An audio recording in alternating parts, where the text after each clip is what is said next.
Hi guys, on today's video we're going to have a quick look at squared and cube numbers so you know what they are. Okay, so basically you will have seen these before probably.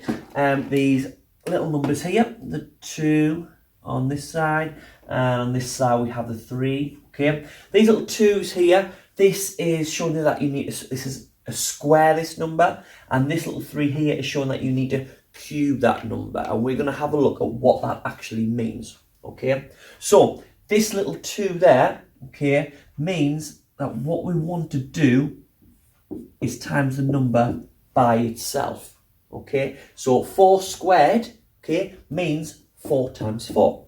Okay, so 5 squared, as you can imagine, this shows us 5 times 5. Okay, now be very careful, because what a lot of people can do is they can see that little 2 and they'll just say, all right, I times it by 2. Okay, we're not doubling the number, we're not multiplying it by 2.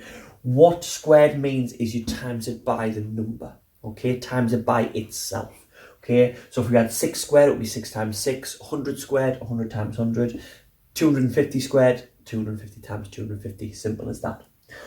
What cubed means is very similar, but we times it by itself twice, so it's 2 times 2 times 2. Okay, if we have 3 cubed, it means we're doing 3 times 3 times 3.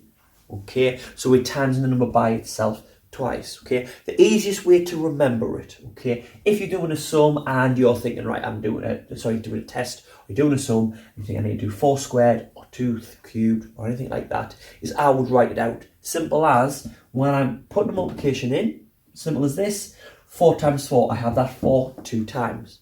If I go to cubed, 3 cubed, 3 times 3 times 3, I've got 3 3's, okay?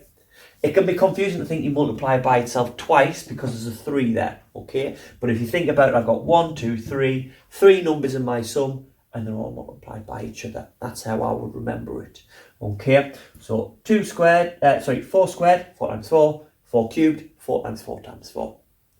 Simple as that. So if we had this number, 4 squared, we'd do 4 times 4, which would be 16.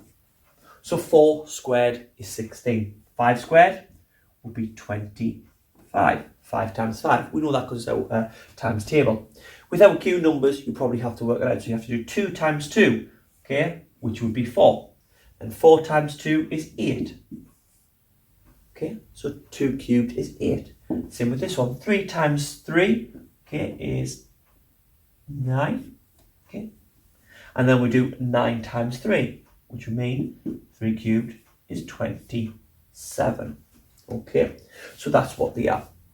Now what I'm going to do is I'm going to explain why they're called like that, just so you can get your head around it. Now we have a square here, okay? If I've got this square and I was trying to find the area of that square, I would do that side times that side. You have a look at the videos on area to find out. Okay, and if it's a square, all the sides would be the same. So let's say it's that one.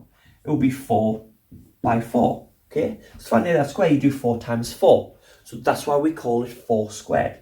So basically, what you're doing when you're finding a number, so if we do 4 times 4, that would be 16 centimetres squared. So you will have seen squared on values of measurement as well, 16 squared. That's because what we're seeing is there are 16 little centimetre squares. Okay, if we broke this up, I'm doing it very roughly here, but if you broke that up, okay, there would be 16 squares in there. Okay, now I've said that roughly, and I wasn't counting, which I should have when I did it. Okay, but it will be 16 squares. That's how I've got that. And it's basically the same for the cubed. So same with this one here, to there. To cube, we know all the sides of the same. Okay, now to find the volume of a cube, not the area. Remember, volume is when it's a 3D shape.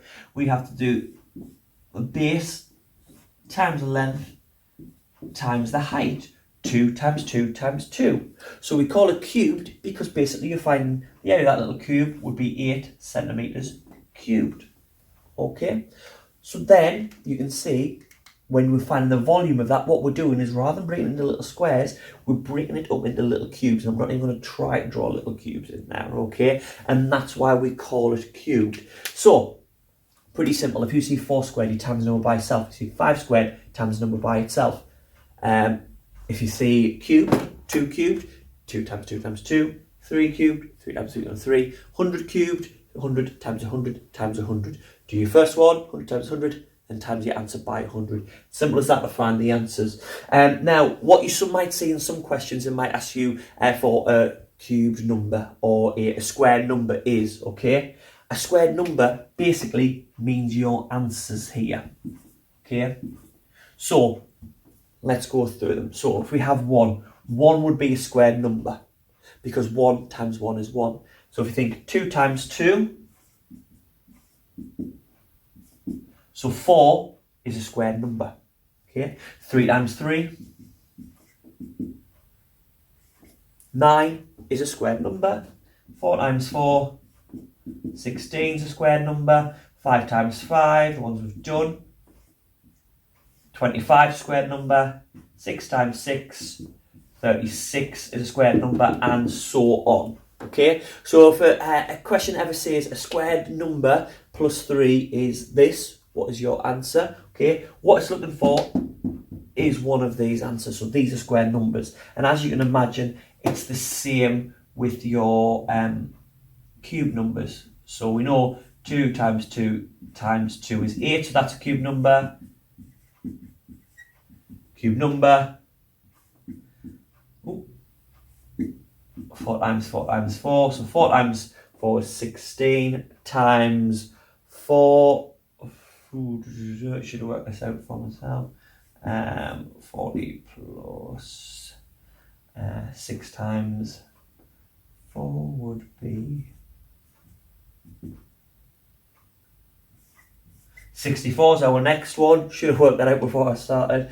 Okay, I basically did, I had 40 times 4, so I did 4 times 10 and then 4 times 6, and I got my answer there, 64, and so on. These would all be cube numbers, okay? So, that's what square numbers are, that's what cube numbers are, that's how to work them out and how they're put into operations, and this is what they mean. I hope that really helped you there, and until next time, see you later, guys. Hope you found that video useful, guys, and if you have, please give it a thumbs up. Hit subscribe if you haven't already. You'll get notifications of any videos that I put up as and when I do. Please share it if you know anyone that will benefit from this and find it useful. And if you've got any question or anything, comment or use the Twitter or the Facebook page. Till next time, see you later.